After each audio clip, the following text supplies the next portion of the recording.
Oke, Assalamualaikum warahmatullahi wabarakatuh, teman-teman sekalian, saudara-saudara sekalian.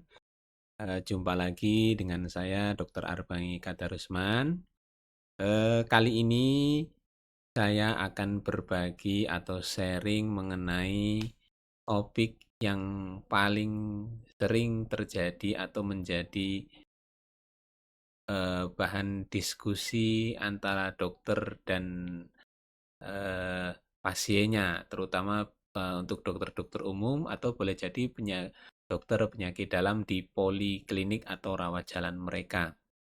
Jadi, penyakit ini walaupun mungkin bukan sesuatu yang gawat, itu menempati prevalensi atau kejadiannya itu, eee, ibaratnya 3 sampai 4 dari 10 pasien yang berobat di poliklinik itu biasanya menderita penyakit ini. Anda sudah membaca tadi judulnya adalah tentang yang kena MAH yang menderita kecemasan. Jadi, saya akan berbagi kepada saudara-saudara sekalian, kenapa pasien-pasien dengan MAH itu cenderung mengalami kecemasan. Jadi, sebaliknya mengapa pasien-pasien dengan cemas itu cenderung mengalami gangguan lambung. Nah, topiknya nanti akan kita bahas di termin selanjutnya. Oke, mari kita bahas untuk termin selanjutnya. Pertama, mengapa yang kena MAH itu menderita kecemasan. Jadi, saya mulai dari sebuah penelitian.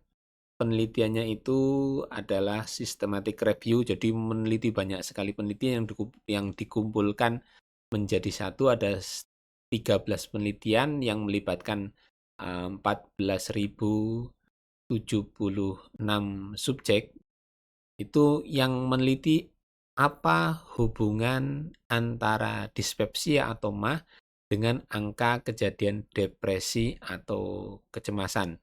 Itu penelitiannya dirangkum selama dari penelitian-penelitian tahun 2010 sampai 2020. Dan hasilnya menyimpulkan bahwa depresi atau kecemasan dapat menyebabkan gejala MAH atau sebaliknya. Nah, di situ disebutkan prevalensi dari pasien MAH kronis itu hampir 63% mengalami depresi dan 61% mengalami kecemasan. Sementara pasien yang sesekali terkena MAH itu juga 20-23% mengalami depresi dan kecemasan, sementara kecemasan itu hanya terjadi pada 10% populasi yang sehat. Jadi teman-teman, itu jadi penelitian ini menyimpulkan bahwa orang yang menderita MAH itu cenderung menderita juga kecemasan. Nah, lalu pertanyaan selanjutnya adalah, kenapa pasien-pasien MAH itu cenderung mengalami kecemasan atau sebaliknya, mengapa pasien-pasien yang cemas itu mengalami gangguan lambung? Nah, kita ikuti lagi penjelasannya di sini. Kita mulai dari penjelasan dari masing-masing terminologi atau definisi tersebut. Pertama, apa sih yang disebut sebagai penyakit MAH itu? Kan sering kita mengalami ini tapi tidak tahu definisinya. Nah, definisi dari penyakit MAH atau dispepsia adalah gejala pencernaan yang berupa rasa tidak nyaman di perut bagian atas atau ulu hati, yang berupa rasa nyeri, merasa cepat kenyang, atau merasa penuh setelah makan. Nah, ini letaknya di lambung atau di usus.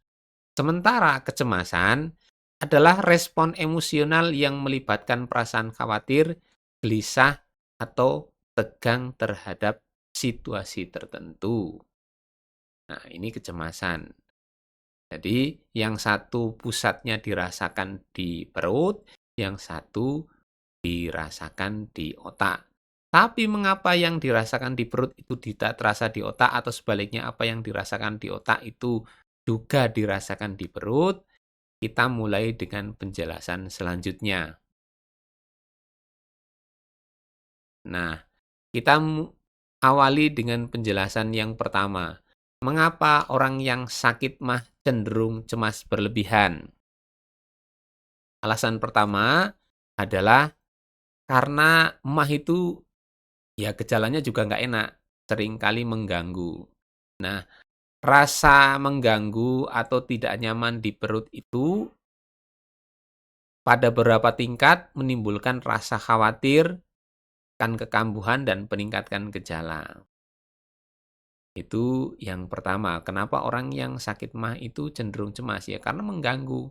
Sakit perut, dia baru misalkan makan enak, berapa jam kemudian kok sakit perut, dia akan khawatir apa ini keracunan atau ini mengapa mengapa dan sebagainya. Kedua, orang yang sudah sakit mah kadang-kadang juga takut makan makanan tertentu. Jadi, eee, ketika saya share tentang apa namanya, jus gambas itu ada yang tanya, "Dok, saya sampai sekarang belum pernah minum jus gambas." Lah, kenapa, Bu? Ya, karena adik saya pernah bilang bahwa ada pasien mah yang setelah minum jus gambas itu sampai kejang. Nah, dia menganggap bahwa kejadian kejang itu disebabkan oleh jus gambas, padahal belum boleh jadi tidak. Nah, pasien-pasien mah itu sering seperti ini, takut dengan makanan tertentu. Ketakutan lain misalkan orang yang sakit mah takut minum air perasan jeruk, dianggapnya bahwa tiap yang minum perasan air jeruk pasti mahnya kambuh. Padahal belum tentu. Nah, itu penyebab kedua. Penyebab yang ketiga itu kecemasan dapat menghasilkan lebih banyak asam lambung dan akibatnya itu juga memperburuk gejala MAH. Nah, jadi itu seperti lingkaran setan. Jadi orang yang kena cemas itu asam lambungnya meningkat dan asam lambung meningkat itu akan mempengaruhi atau memperburuk gejala MAH-nya.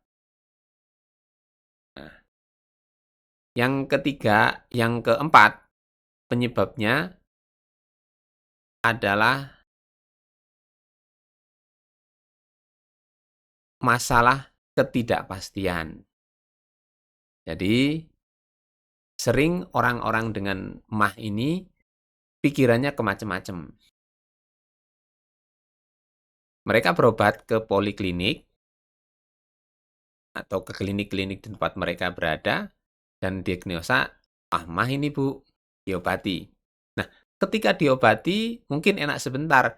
Ketika gejalanya itu kambuh lagi, mereka berpikir, "Loh, ya kalau MAH, bagaimana kalau yang lain? Kalau jantung bagaimana?" Atau yang lebih parah lagi, om mikir, "Ini kok sampai berapa lama nggak sembuh-sembuh? Jangan-jangan kanker." Nah, itu macam-macam. Jadi, karena masalah ketidakpastian ini, akhirnya mereka berpikirnya macam-macam. Jadi, ada yang mulai searching di Google, apa ini gejalanya nyeri ulu hati? Oke, begitu mereka membaca artikelnya dan disebut-sebutkan misalkan gejala MA itu bisa menjadi juga gejala dari penyakit-penyakit yang gawat, mereka tambah. Nah, terakhir, mengapa orang MAH itu cenderung mengalami kecemasan berlebihan adalah dari sisi perubahan organobiologi karena MAH tersebut. Orang-orang yang terkena penyakit khusus, penyakit lambung, itu biasanya terjadi perubahan pola makan. Dan pola makan itu itu mengubah perubahan posisi mikrobiota usus atau mikrobiom. Dan mikrobiom ini akan mempengaruhi sistem saraf pusatnya, dan saraf pusat ini akan mengendalikan perasaan atau mood-nya. Dan perasaan atau mood-nya ini yang akan menentukan orang tersebut bisa tenang atau sebaliknya menderita kecemasan.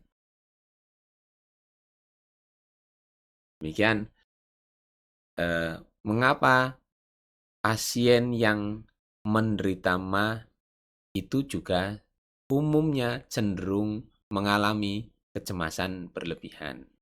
Nah, nanti yang selanjutnya akan dibahas mengapa orang yang cemas berlebihan, itu sebaliknya juga menderita gangguan lambung. Mengapa bisa terjadi seperti itu? Pertama, karena orang yang cemas itu terjadi peningkatan asam lambung. Peningkatan asam lambung ini mengiritasi pada lapisan esofagus dan lambung dan menyebabkan gejala MA. Baik itu perasaan penuh, kembung, sendawa-sendawa, atau perasaan panas di dada. Nah, itu penyebab pertama. Yang kedua adalah perubahan pola makan. Jadi ada dua. Orang yang cemas itu ada yang akhirnya terlalu banyak makan atau terlalu cepat makan. Ini menyebabkan gejala reflux asam atau GERD. Atau sebaliknya, orang yang cemas makannya lebih sering atau lebih sedikit, terlambat makan atau menghindari makan tertentu. Ini pun menyebabkan fungsi pencernaan yang terganggu dan menyebabkan gejala MA. Nah, yang ketiga, orang yang cemas itu umumnya mengalami peningkatan ketegangan otot. Pertama, misalkan di bahu, di tengkuk, dan ketika kecemasannya itu berlebihan, biasanya juga mengalami ketegangan otot di sekitar lambung dan esofagus. Pasien sering datang ke dokter, "Dok, maaf ini kok ulu hati saya keras, tegang, ada apa?" Nah, atau pasien juga datang ke dokternya, "Dok, saya kalau narik napas jadi sesak." Jadi kita sebutnya itu nyesak saat menarik napas. Dan itu pun adalah gejala MA. Nah, yang keempat, pasien-pasien yang cemas berlebihan itu biasanya menyebabkan susah tidur atau gangguan tidur. Nah, pada waktu gangguan tidur itu juga menyebabkan pergerakan makanan melalui saluran cerna juga terganggu, sehingga menimbulkan risiko reflux asam lambung, yang itu menyebabkan MAH juga. Nah, yang terakhir dan ini yang paling sering dialami oleh pasien-pasien cemas adalah mereka lebih peka terhadap nyeri atau kita sebut sebagai hipersensitif. Orang yang cemas itu lebih peka terhadap nyeri sehingga mereka merasakan bahwa gangguan lambungnya itu semakin buruk. Jadi pada pasien-pasien MAH kronis misalkan yang sudah berobat-berobat kemana saja, bahkan ada yang sudah dilakukan gastroskopi atau endoskopi, ternyata dari hasil endoskopinya itu tidak menunjukkan kelainan organ yang berarti. Misalkan ya gastritisnya hanya ringan, tidak ada perdarahan atau sebagainya. Atau bukan gastritis tapi terjadi gastropati. Nah, jadi bahkan lambungnya itu sehat-sehat saja, tapi gejala MAH-nya atau ketika MAH-nya kambuh itu gejalanya sangat hebat sehingga pertama membuat cemas yang eee, pasiennya sekaligus membuat repot dokternya atau perawat yang merawatnya. Jadi berkali-kali mengeluhkan gejalanya tidak membaik, walaupun misalkan sudah disuntik dengan atau diberi obat yang dosisnya tinggi. Nah, inilah yang dinamakan sebagai hipersensitivitas terhadap nyeri. Memang kalau orang cemas itu jangankan eee eee, lambung, itu bahkan ibaratnya mereka dengar denting jam itu sangat mengganggu. Nah, demikian saudara-saudara sekalian, eee, apa yang bisa saya sampaikan mengenai, mengapa pasien-pasien, eee, MAH itu menderita kecemasan dan mengapa pasien yang terkena cemas atau mengalami cemas dapat menimbulkan gejala-gejala MAH. Moga-moga Anda setelah menyimak video ini bisa tahu apa yang Anda sendiri alami. Misalkan Anda udah punya kenapa Anda bisa menjadi cemas setelah terkena gangguan lambung, atau mengapa ketika Anda kumat MAH-nya atau kumat asam lambungnya, Anda merasakan kecemasan. Nah, bagaimana mengatasi kecemasan ini? Nanti akan kami share video kami yang lain, tapi yang perlu Anda pahami bahwa pasien yang menderita MAH sekaligus disertai kecemasan itu biasanya memiliki gejala somatik yang lebih serius. Artinya nyerinya ia rasakan lebih hebat, waktu pemulihan penyakit yang lebih lama, cenderung mengkonsumsi lebih banyak obat, sekaligus kalau lebih banyak obat yang dikonsumsi juga biaya perawatan kesehatan yang lebih banyak. Oke, demikian teman-teman saudara sekalian sharing saya untuk kesempatan kali ini. Nanti akan kita sambung dengan bagaimana mengatasi kecemasan, baik itu karena MAH atau penyakit lainnya. Assalamualaikum warahmatullahi wabarakatuh.